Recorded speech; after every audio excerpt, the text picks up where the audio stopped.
What is up, you guys? It's Max here. In this video, we're going to go through how you can create tables in a database using MySQL.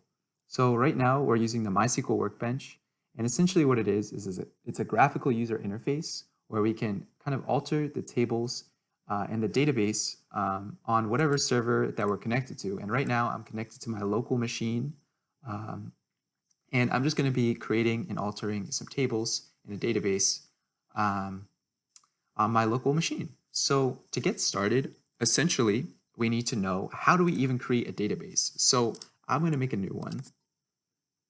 And what you do in the MySQL Workbench GUI is what you do is you create a new, basically a new script, a SQL script, and you could start writing SQL code. So to create a new database or a schema, as you could see, I've been kind of messing around and made some other ones, but this one is going to be called Orders Tutorial 2. And to get started, you basically use this create database statement. And then in order to actually execute things upon that database, we have to use this use statement. And then we can do whatever we want. Any kind of statement can come below. And basically, how you would construct a create, like to create tables where you could store data in your database, you have this create table statement. You have the table name. Then you would have a column, like list of columns, as well as constraint lists that are going to be applied to those columns. And then some integrity constraints as well at the bottom, or you could do them in line, and I'll explain that later. To get into the structure of like what kind of database we're going to be making today, I've actually what you can do, I can show you how you can get this, but I'll show you how you get it once we execute afterwards. But this is just a diagram of the database we're going to be making today. It's really simple. 3 tables in the database. We have an employee, a customer, and an order table. And so you can kind of think of this as like, let's say you have some sort of service and you have these sales employees, and maybe you have a web app. And every time one of your sales employees uses your, no, let's say mobile app, like you make an order with a customer like on site, it would post data to your database and update it in the order table with the correct employee that used your mobile app, as well as the customer that placed the order. Or maybe they've registered a new customer on site through the mobile app, and it posts the data straight to your database. So you can kind of think of it as something simple like this. So we're just going to be making this. As you can see, we have an employee table, which has employee number. You got your employee first name, last name, phone, email.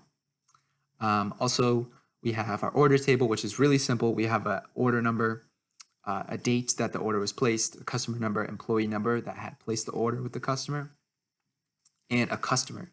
So we have customer number, first, last, city, state, zip, and balance. Let's say they have a credit balance that they can't, let's say you have an accounts receivable and it can't go over a certain threshold unless they pay cash instead. That's totally fine. And so now I'm going to kind of explain each table, how it's constructed. So some basic data types in SQL, or at least in MySQL, they can vary based on the DBMS. Like in Oracle, it might be called something different. I think it's like a varchar 2 in Oracle, but in MySQL, we have these things called characters, and basically they're a fixed length of a string that you could specify of 8 characters. A varchar is a variable character length, so you could have up to a maximum length of 20, but it could also be more or less. So this one's pretty rigid, but this one is a little less because it can vary. We also have integer, which kind of specifies basically the length of the integer. You can just like how a character, you specify the length of the characters. You could specify the length of an integer.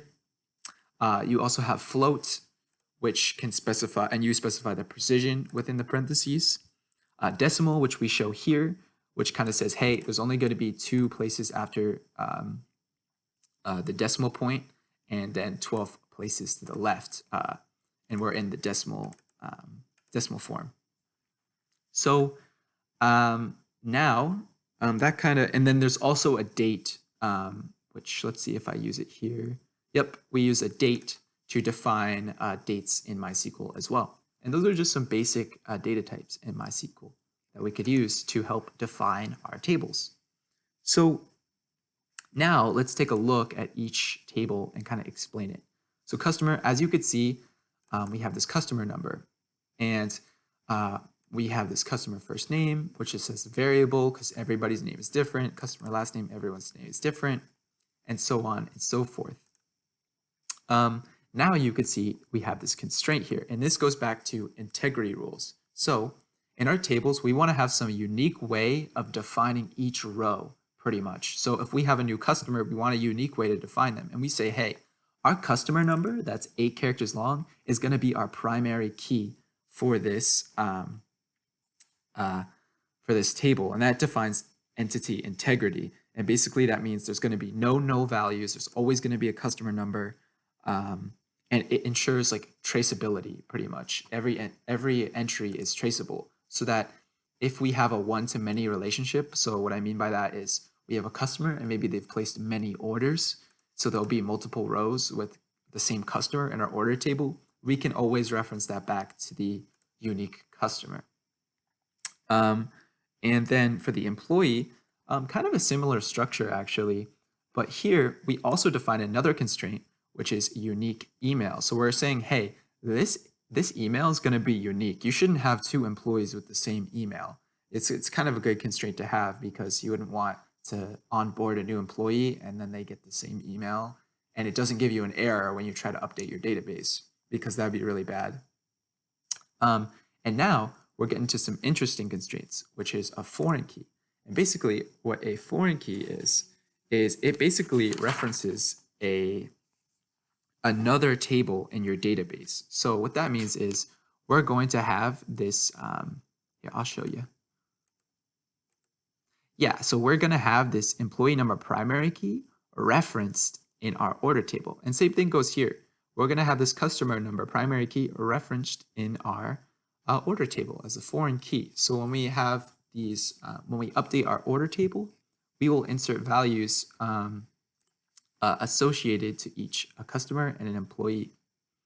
And yeah, and also foreign keys don't necessarily have to be a value. You could have null values, like maybe the customer placed the order online and they don't have an employee number associated with the order. So that's completely fine, but the primary keys within their specific tables will always have a value. They will be always not null.